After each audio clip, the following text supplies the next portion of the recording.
Welcome back to the news at 10. The Ogun State Governor, Ibikolo Amosun, is seeking greater collaboration with the private sector, even as the state gets set to host this year's Investors Forum later this month. The governor, who addressed journalists in Abeokuta, the state capital, today, says this year's event, the fourth in the series, will focus on key areas of agriculture, technology and mining, which are critical to accelerating the development of the state. Really now we are moving from just over agriculture to what I call agribusiness. And closely follow with that, we just said industry. Industry, you know, is a vast word. It's just, when you say industry, you know it covers a lot of strata. It's not just about maybe those that are just coming there to establish their manufacturing outfits here or industries. No, the totality of even the human endeavor. We are looking at that. Of course, a lot of them are coming, and now the one that is key, the world is going what I call even not digital, fiber optics. Technology is now the internet in the world. And that's why for this year, we have what we call that, yes, we are consolidating the gains, we are accelerating growth by three things. We want to use agriculture, we want to use industry, and we want to use technology. Let's take a look at some sports news now. Here's Barong Tony Uranta. Betway, the premium online sports betting experience, is now live in Nigeria.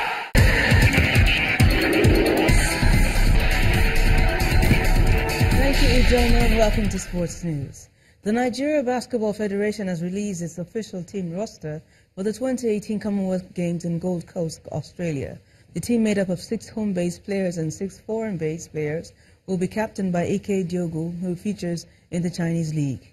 The Kano Pillars trio of Azuma Dike, Abdul Yahaya, Dung Abraham will spearhead the players from the domestic league in the squad.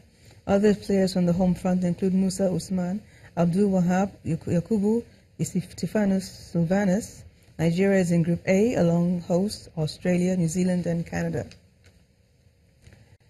And Manchester United has been knocked out of the UEFA Champions League. Spanish side Sevilla beat United 2-1 at Old Trafford to book their place in the quarterfinal of the competition. Wassem Ben Yedder scored a brace in the 4 minutes, and when Lukaku pulled one back in the 84th minute, it was already too late to complete a comeback. AS Roma of Italy also advanced to the last 8 after a precious 1-0 win over Shakhtar Donetsk. The first leg ended 2-1 in favor of Shakhtar, but Roma scored a vital away goal that added to the hard work they did tonight at the Stadio Olimpico. And MPFL champions Plateau United will play their CAF Champions League return leg clash against Etoile du Sahel of Tunisia in Kano. The crucial game will be played in Kano instead of Jos, following the inability of the hosts to beat the Confederations of African Football, CAF's deadline on perimeter fencing of the stadium. The MPFL champions trail the Tunisian Giants 2-4 and will need to score stolen replied goals if they want to reach the group stage of the Champions League for the first time. The game will be played on March the 18th. And with that, we end on Sports News for tonight. I'm Barong Tony Uranta, and Ijoma will be back with a wrap. Betway, the premium online sports betting experience, is now live in Nigeria.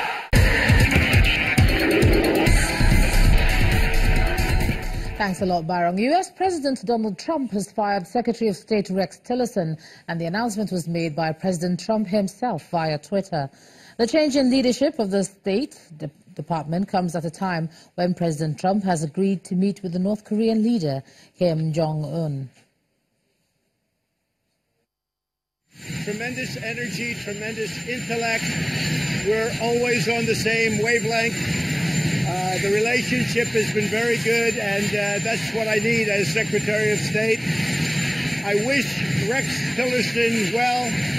Gina, by the way, who I know very well, who I've worked very closely, will be the first woman director of the CIA.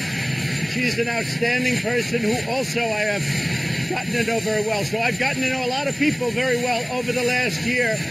And I'm really at a point where we're getting very close to having the cabinet and other things that I want. But I think Mike Pompeo will be a truly great Secretary of State. I have total confidence in him. And as far as Rex Tillerson is concerned, I very much appreciate his commitment and his service, and I wish him well. He's a good man. Meanwhile, just yesterday, Mr. Tillerson rounded off his visits to 5 African countries, including Nigeria. Mr. Tillerson's visit came at a time when many on the continent are still outraged over President Trump's derogatory comment on Africa and the Haiti in January. After spending more than a year in office, the U.S. Secretary of State Rex Tillerson is the highest-ranking Trump administration official to visit Africa. He began his tour in Ethiopia on Wednesday, March the 7th, where he called for greater freedom for the people. Meanwhile, on arrival in Djibouti, news broke out that U.S. President Donald Trump will meet with the North Korean leader Kim Jong-un. We've been saying for some time we're open to talks. President Trump has said for some time that he was open to talks and he would willingly meet with Kim Jong-un when conditions were right and the time was right. And I think in the President's judgment, that time has arrived now. Away from Djibouti, the U.S. Secretary of State moved to Kenya, where he warned the government not to stifle the media and threaten the courts. A free and independent media is essential to safeguarding democracy and giving all Kenyans confidence in their government. The next day, Saturday, March 10th, Mr. Tillerson cancelled all scheduled events in Kenya due to ill health. He later moved on to Chad. Many important positive steps have been taken by the government of Chad to strengthen the control over its own passports, to strengthen information sharing around people who are of concern. Finally, the U.S. Secretary of State ended his visit to Africa in Nigeria.